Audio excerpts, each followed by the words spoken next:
سلام و عرض ادب و احترام خدمت دوستان عزیز. امیدوارم که حالتون مثل همیشه عالی باشه.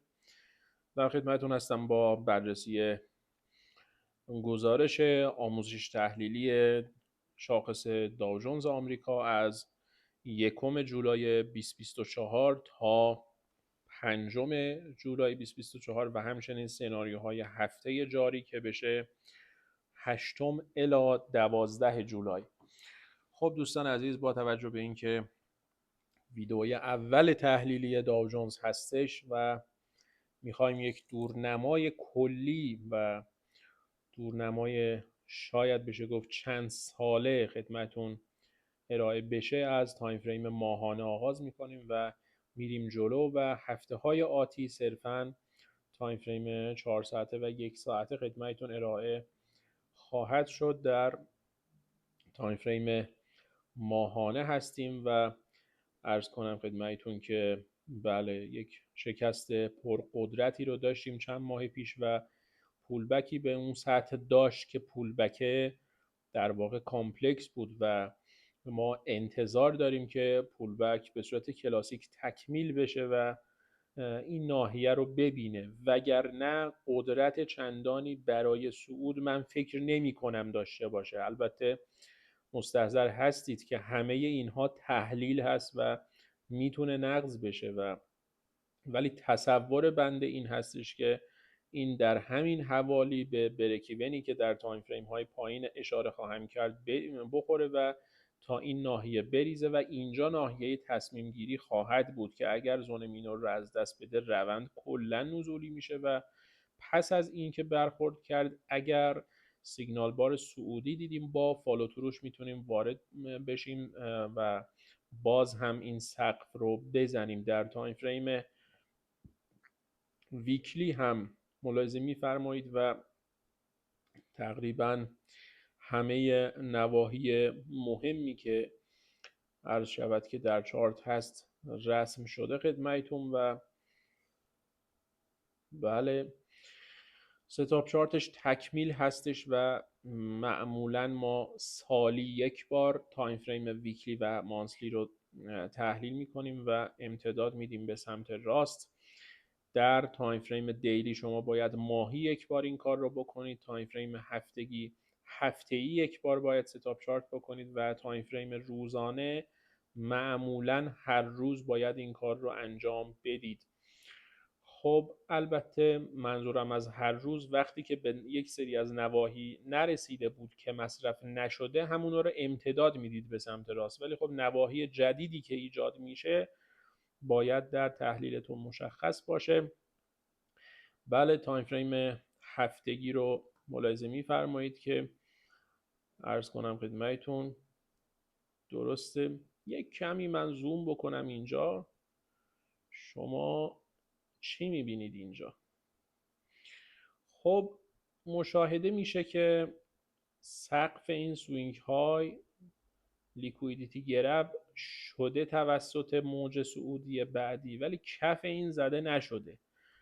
دوستان به خاطر این هستش که بنده احتمال بسیار قوی میدم که این از این حوالی یک ریجکشنی بکنه و بیاد این کف رو بزنه و البته تحلیل میتونه نقض بشه، ولی خب وزن عمده الان روی این هستش مگر اینکه بالا تثبیت بشه و باز هم به مسیرش ادامه بده و زونای بالا پایینش هم رسم شده. البته اینم اگر رسم بکنیم به عنوان یک زون داخلی مینور میتونه بهتر باشه. در تایم فریم روزانه هستیم و عرض کنم که میبینید دوستان رفته رفته که میریم تایم های پایین تر دیدگاه بهتر میشه و بهتر میتونید تشخیص بدید که چه اتفاقی داره میفته و مسیر رو میتونید تشخیص بدید. مثلا این الان اومد اینجا رو پرقدرت بریک کرد، شما فکر نمی کنید، تصور نمی کنید که یک کله بره بالا، بلکه اینجا یک ناحیه عرضه بسیار مهم هست و ممکنه از اینجا ریجکت بشه. من باز هم برای چندمین بار تکرار می کنم تحلیل میتونه نقض بشه و ما هیچ مسئولیتی رو بابت معاملات کسی قبول نمی کنیم و البته با تحلیل هایی که ارائه خواهم داد معمولا شما در این تله ها گرفتار نمیشید و خیلی خیلی کم پیش میاد که این اتفاق بیفته. اگر استاپی هم بخوریم کاملا استاپ اصولی خواهد بود و استاپ غیر اصولی نخواهیم داشت. پس سناریو رو عرض کردم که وزن عمده رو من به این میدم که این سقف رو بریک بکنه، به بریک ایونش برسه و سپس با از دست دادن این یک روند نزولی پرقدرت تا این حوالی رو یا حتی یه مقدار پایین ترش داشته باشیم که در تایم فریم ویکلی عرض شود که من عذر میخوام رفتم روی طلا.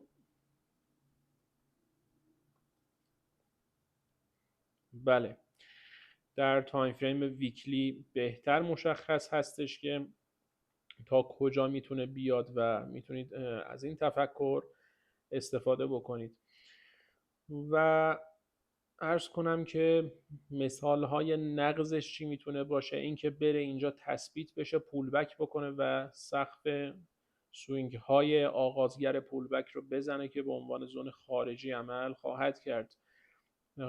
تایم فریم 4 ساعته رو داریم برای بررسی بهتر تحولات و عرض کنم خدمتتون که تقریبا میشه گفت روند صعودی زیاد جون نداره و عرض کنم که ولی خب از پایین هم حمایت میشه.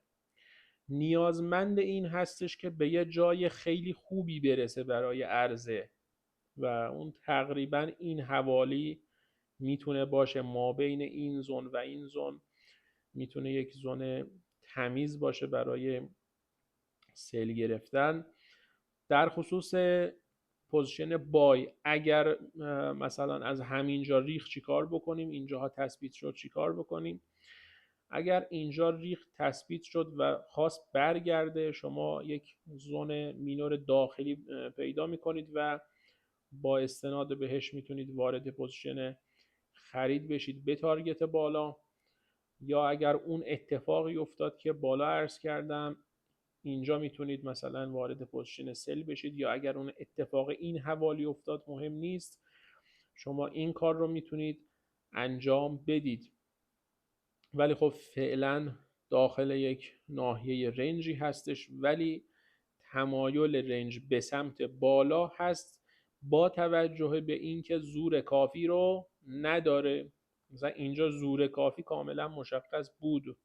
خب بعدش این عرض شود که کشیده بالاتر تا یک منطقه ارزنده‌ای پیدا بشه برای سیل زدن و اینجاها فشار وارد شده ولی روند رو نزولی نکرده و ما در این ناحیه سقفی نمیبینیم، که سقف مهمی نمیبینیم. سقف‌های مینور هست ولی سقف مهمی نمیبینیم که لیکویدیتی گرفت شده باشه و اصولا اگر بخواد داو جونز بریزه باید یک سقفی رو لیکویدیتی گرفت بکنه و بعدش برگرده داخل و یک زون مینور رو از دست بده تا سل بشه، که فعلا اتفاق هم نیفتاده. تنها وظیفه ما و شما این هستش که منتظر باشیم تا ببینیم چه اتفاقی میفته تا طبق پلن معاملاتیمون ازش استفاده بهینه داشته باشیم. خب سناریوهای هفته آینده رو خدمتتون عرض کردم در خصوص تحولات هفته گذشته و سناریو هفته و گزارش آموزشی تحلیلی هفته گذشته که ملاحظه می‌فرمایید. تحولات دوشنبه، سه‌شنبه، چهارشنبه، پنجشنبه و جمعه رو داریم. پس از ستاپ چارت ماژوری که در این تایم فریم شما انجام دادید، چطور میتونید تریگر بگیرید و معاملاتتون رو عکس بفرمایید؟ به این شکل هستش که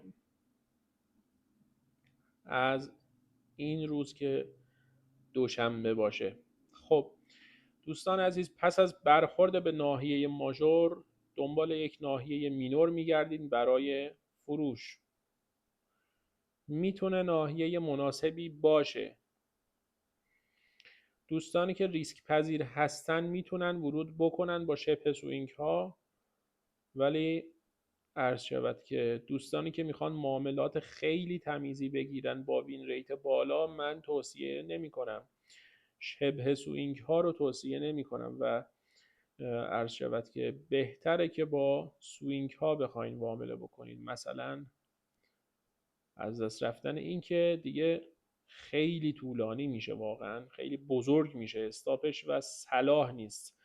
در واقع اینجا دوستانی که خواستن پر ریسک تریگر بگیرن میتونن وارد سل بشن. کم ریسک ها هم با توجه به اینکه به میانه رنج رسیده و عمده حرکتش رو کرده، صلاح نیست که دیگه اینجا بخوان سل بگیرن.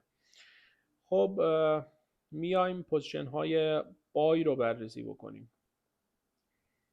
خب دوستان، پس از برخوردی که در این ناحیه به زون ماژور ما داشت، باید یک ناحیه و زون مینور رو هم پس بگیره تا ما بخوایم ورود بکنیم.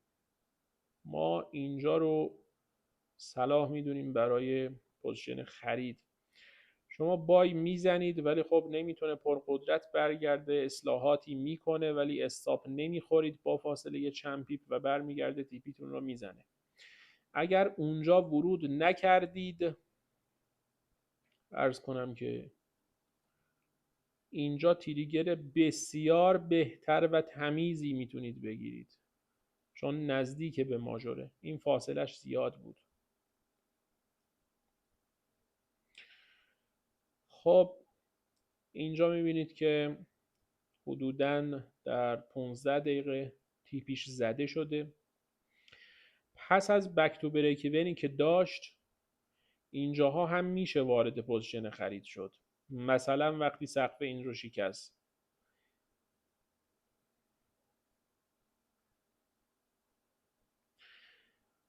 خب ولی خب اگر در میانه روند بود و ترس داشتید که مثلا آقا این فاصله گرفته از ماژور و اینها، میتونید نزنید، ازش صرف نظر بکنید. این مال آینده هست که ما عرض شود که این رو کشیدیم دیگه، قبلش نبود. از تایم فریم 1 ساعته این گرفته شده این ناحیه و یک ناحیه پیارزد بسیار مهم هستش و انتظار میره موقع ریزش به اینجا بزنه و برگرده. دوباره برمیگردیم تایم فریم 15 دقیقه و منتظر میشیم که قیمت به ناحیه عرضه بخوره و یک زون مینور رو از دست بده. خب این اتفاق در اینجا محقق شد و باز هم میتونستید ریوارد 1 رو ازش داشته باشید. خب دوستان، همین زون داخلی در اینجا هم تقریبا تلاقی داره و اینم میتونیم بگیریم، اینم میتونیم بگیریم، دوتاش هم صحیح هستش و باز هم ملاحظه میفرمایید که ریوارد مد نظر رو داده بهتون. اینجا باز هم برخورد کرد به ناحیه ماژور با از دست رفتن زون داخلی، اینجا هر کدوم که خواستید، هر چقدر سریعتر بهتر دیگه، دیر نشه، این پایین ماینا زیاد جالب نیست. باز هم میتونید ورود بکنید. عذرخواهی میکنم. پس از برخورد به ناحیه ماژور تقاضا، دوستان اینها ماژور نسبی هستن و این ماژور مطلق نیست. فردا کسی نگه فردوسی میگه مثلا برکی به ناحیه ماژور. دوستان ما یک ماژور مطلق داریم از تموم شده ها که بشه این سقف، مثلا این وسط مسطا شما هر چیزی که میبینید مینور ماژور عرض شود نسبی هستش، یعنی نسبت به مناطق مینور مهمتره ماژوره و واکنش ها رو هم دارین ملاحظه میکنید. پس با دقت بیشتری بنده رو همراهی بفرمایید. پس از برخورد به ناحیه تقاضا باید دنبال یک زون مینور داخلی باشیم و با شکستش بخوایم وارد بشیم و با استاپ زیر ماژور که ملاحظه می‌فرمایید که اینم بالاخره آخر روز جمعه تیپی خودش رو داده. دوستان عزیز شما ورود میکنید در عرض مثلا 1 ساعت میبینید که اومد رسید به تیپیتون مثلا 4-5 پیپ مونده برگشت، همه رو برگشت و حتی به یکم ضرر هم وارد شدید. بالا غیرتا دست نزنید، به معامله دست نزنید. اینها رو که من میگم حاصل زحمت 8 سال معامله گری هست. دست نزنید. اگر این بیاد و استاپتون رو بزنه نوش جونتون، بذارید بخوره. استاپ رو نبرید عقب، بذارید استاپ بخوره. کسی که در مقابل یک استاپ کوچیک مقاومت میکنه و استاپ لاسش رو میکشه اینور اونور، در واقع عرض کنم خدمتتون که کل حسابش رو در معرض ریسک قرار میده. وقتی میگیم پایبند بودن به معامله مهمه، یعنی این شما ورود میکنی میرسه به نزدیکای تیپیت نمیخوره، همشو بر میگرده، به ضرر هم میره، بعدش میبینی میره میزنه. اصلا معامله رو که زدید دیگه باید ولش بکنید. اگر استرس خاصی ندارید میتونید رصد بکنید معامله رو، ببینید که تحولات بازار به چه شکلی داره انجام میشه. ولی اگر بیم این رو دارید که دستکاری بکنی، استاپ رو اینور اونور بکنی، تی پی رو اینور اونور بکنی، در ریوارد های کمتر خارج بشی، کلا دست ببری به سیستم معاملاتیت، set and forget. آخرش همینه. اگر نمیتونی خودتو کنترل بکنی، ست کن پاشو برو. ممکنه کسی بگه که آقا من ست کردم، اگر ست کردم و پاشم برم بعدش چی میشه؟ تحولات بعدی رو نمیتونم بگیرم. آقا نگیر. من قرار روزی 50 تا معامله بزنی؟ خدا شاهد شما با روزی یک معامله تمیز استاندارد، اگر اولیات تحلیلی و معامله گری رو بلد باشید، ریسکتون خوب باشه، نه زیاد باشه نه کم باشه، استاندارد باشه، شاید میشه گفت که کسی حسابش رو از دست نمیده. دوستان عزیز، اکثر کسانی که حسابشون رو از دست میدن توی یک روز به باد میدن همه چیو، شاید توی چند ساعت. این قضیه داره میره روی مباحث روانشناسی دیگه، من نمیخوام بیشتر طولش بدم، چون این معامله رو دیدم که تا نزدیکی های تیپی رفته برگشته رفته بالا، به خاطر همین لازم دیدم که این رو به عرضتون برسونم. ممکنه سوال دیگری پیش بیاد که این که اومد به بریک ایون و برگشت، آیا مجازم دوباره ورود بکنم؟ خیر، مجاز نیستی، به خاطر اینکه اگه استاپ بخوره سود 2 تا معاملت از بین میره. مجاز نیستی. یک ورود رو میکنی و ولش میکنی. تیپی شد، استاپ شد، وسطش کارهای دیگری نمی کنی. خب دوستان عزیز، این هم گزارش آموزشی داو جونز بود که از هفته گذشته خدمتتون ارائه شد. یک بررسی بکنیم. ریوارد 1 و عرض کنم که ریوارد 1 میشه 2 تا ریوارد، 3 تا ریوارد، 4 تا ریوارد، 5 تا ریوارد، 6 تا ریوارد و 7 تا ریوارد. این 7 تا ریوارد هست، ولی 2 جا عرض شود که مثلا این معامله وقتی فعلا باز هست و تیپیش نخورده، شما مجاز نیست این معامله رو بزنی، پس یکی کم میکنیم میشه 6 تا ریوارد. یا وقتی این خب این تیپی خورده، یا وقتی این بازه شما حق نداری اینم باز بکنی، یه دونه هم کم میکنیم میشه 5 تا ریوارد. تو یک هفته 5 تا ریوارد، انگار روزی یه دونه تیپی 1 گرفتی. با تیپی های فضایی هم کاری نداشته. اگه میتونی بگیری برو بگیر، اگر نمیتونید بگیرید. اگر تا امروز سودده نبودید، اگه یه هفته نمیدونم 20% سود میکنه، هفته بعدش میزنی میترکونی حسابو، به چیزایی که بنده عرض میکنم عمل بکن. امیدوارم که لذت برده باشید و استفاده کرده باشید از عرایزم و تونسته باشم در القای تفکر معاملاتیتون نقش آفرین بوده باشم و عرض شود که علمم رو خدمتتون ارائه داده باشم. همه مباحثی که خدمتتون عرض میشه مهم هستن. اگر درک نمی کنید میتونید چند باره ببینید ویدیوها رو و عرض کنم که ما اینها رو با بالاترین کیفیت آپلود میکنیم. در صورتی که دیدید چارت تار نشون داده میشه میتونید از تنظیمات یوتیوب مبادرت به ارتقای کیفیت ویدیو بکنید. خیلی سپاسگزار هستم از همه شما دوستان و عزیزان معامله‌گر. امیدوارم که هفته آینده هفته بسیار پرسودی براتون باشه و موفقیت بیش از پیش شما عزیزان را از درگاه خدای عزیز خواهانم. بدرود.